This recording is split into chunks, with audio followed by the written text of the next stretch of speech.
Kembali kasus pembunuhan Vina dan Eki menguak berbagai kejanggalan yang terus bermunculan.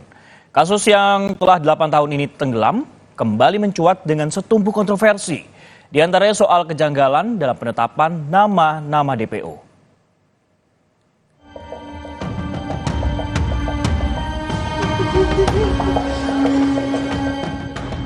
Sampai di Polresta, saya langsung dipukulin, suruh mengakui apa yang bukan saya lakukan. Kejanggalan dalam penyelidikan kasus kematian Vina dan Eki mulai terkuak satu persatu. Salah satu kejanggalan yang baru-baru ini mencuat adalah pengakuan dari salah satu terpidana bernama Rivaldi Aditya Wardana alias Ucil. Kuasa hukum Rivaldi, Cindy Sembiring, menyebut pada tahun 2016 kasus kematian Vina dan Eki awalnya melibatkan 4 DPO, yakni Peggy alias Perong, Andika, Andi, dan Dani. Namun menurut Cindy, salah satu DPO atas nama Andika tiba-tiba diganti oleh Rivaldi yang kemudian ditangkap sampai hari ini. Yang menyebut Rivaldi sebagai Andika adalah ayah dari Eki, yakni Ibtu Rudiana yang saat itu turun langsung menangani kasus pembunuhan anaknya. Dalam penjelasan BAP-nya Pak Rudiana itu ada 4 DPO. Pertama ada Andika, Andi, Dani, dan Peggy yang saat ini sudah tertangkap. Ya. Nah itu semuanya tinggalnya. Tapi yang itu ya kita nggak tahu ya. Ya kita nggak tahu sama sekali seperti apa wajahnya, bentuknya seperti apa kami tidak tahu. Tapi di dalam BAP-nya Pak Rudiana tertulis mereka itu semuanya tinggal di Banjarwangunan, ya, bukan yang saat ini Peggy itu yang tertangkap di Desa Talun. Kenapa DPO saat ini itu menjadinya 3? Karena dianggap Rivaldi itu yang menjadi Andika. Nah, seperti itu. Padahal Rivaldi itu bukan nama Andika. Rivaldi itu Aditya Wardana alias Ucil, dipanggil sama teman-teman sekitarnya. Ya, Andika itu tidak ada sama sekali. Dan ditangkap sebelum tanggal 31 Agustus. Rivaldi sudah ditangkap tapi dengan kasus yang berbeda.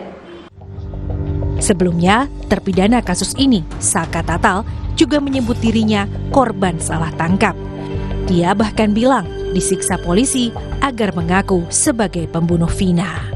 Pas baru nyampe, mau nganterin motor udah ada polisi. Saya datengin, saya kan ke situ niat cuma nganterin motor. Malah saya ikut ditangkap juga tanpa sebab apapun. Nggak ada penjelasan apapun. Langsung dibawa. Nyampe di Polresta, saya langsung dipukulin, suruh mengakui apa yang bukan saya lakukan. Saya dipukulin, dijejekin, disiksa segala macam sampai setrum.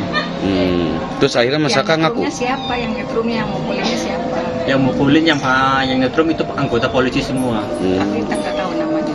Namanya saya nggak tahu. Terus akhirnya ngaku Masaka.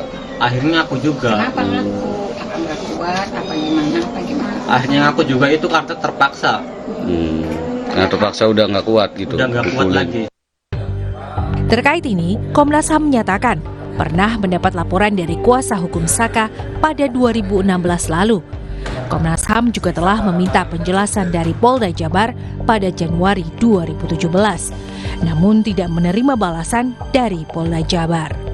Uli menyatakan telah kembali berkoordinasi dengan Polda Jabar pada awal Mei lalu untuk kembali menindaklanjuti kasus ini. Terkait dengan aduan mereka, pertama terbatasnya akses keluarga dan kuasa hukum untuk menemui para tersangka termasuk Sakal. Yang kedua memang terkait dengan dugaan adanya penyiksaan ketika proses penyelidikan dan atau penyidikan. Nah kemudian ketika kasus ini viral, sebetulnya kami juga sudah berkoordinasi dengan Polda Jabar. Gitu. Kami ingin minta keterangan, informasi terkait tindak lanjut penanganan 3 DPO tersebut. Nah, itu yang sedang kami dalami. Lalu, bisakah kejanggalan penyelidikan kasus ini terbukti? Akan kemana kasus ini bermuara? Tim Liputan, Kompas TV. Untuk mengetahui perkembangan terkini terkait kasus pembunuhan Vina dan juga Eki, kita sapa jurnalis Kompas TV Muhammad Syahri Romdon yang saat ini berada di kediaman Peggy, salah satu DPO yang sudah tertangkap di Cirebon, Jawa Barat. Syahri, selamat siang. Orang tua Peggy ini kan menyebut saat kejadian Peggy ini berada di Bandung bersama ayah dan juga pamannya. Namun di sisi lain ada saksi mata yang melihat Peggy berada di lokasi kejadian. Lantas sebenarnya bagaimana kemudian cerita versi orang tua Peggy terkait dengan hal ini, Syahri?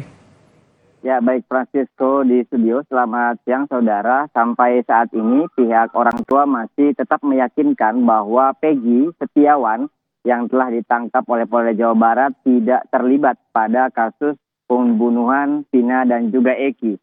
Ibu Peggy Kartini menyampaikan kepada kami bahwa pada saat itu dia atau Peggy sudah berangkat ke Bandung 3 bulan sebelum bulan Agustus, yakni sekitar bulan April atau bulan Mei.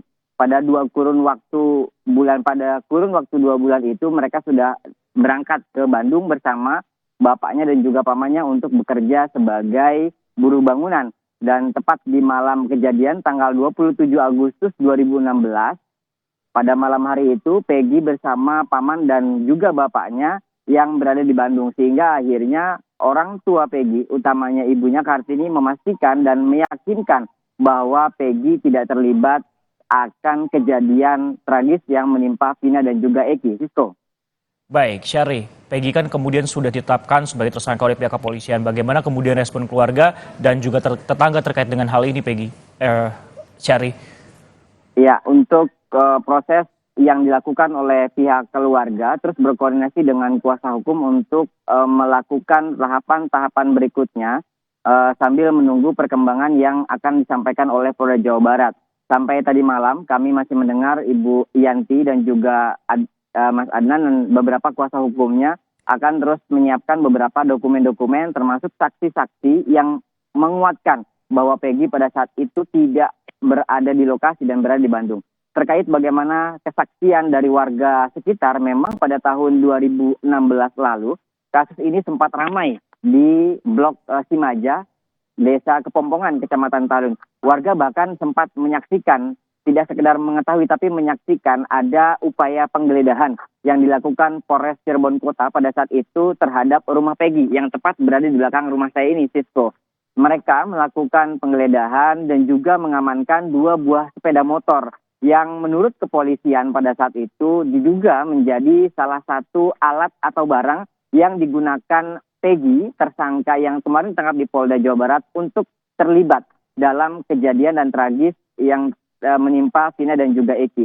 Sampai saat ini kami masih terus mengikuti perkembangan yang terkini untuk penanganan. Kami juga berupaya untuk mengonfirmasi kepada kepolisian Polres Cirebon Kota bagaimana proses pengejaran terhadap 2 orang DPO dan juga bagaimana perkembangan berikutnya pemeriksaan terhadap Peggy dan juga 7 orang terpidana yang informasinya sejak Senin lalu sudah dibawa oleh Polda Jawa Barat dari Lapas Kesambi Kota Cirebon ke 3 lapas di Bandung. Bagaimana prosesnya kami masih menunggu keterangan, namun sampai saat ini kami masih belum mendapatkan jawaban dari pihak kepolisian untuk membuka tabir bagaimana sebetulnya duduk perkara ini dan bagaimana dan seperti apa muara atau kesimpulan dari kasus yang saat itu sedang ramai dan sampai saat ini belum juga tuntas.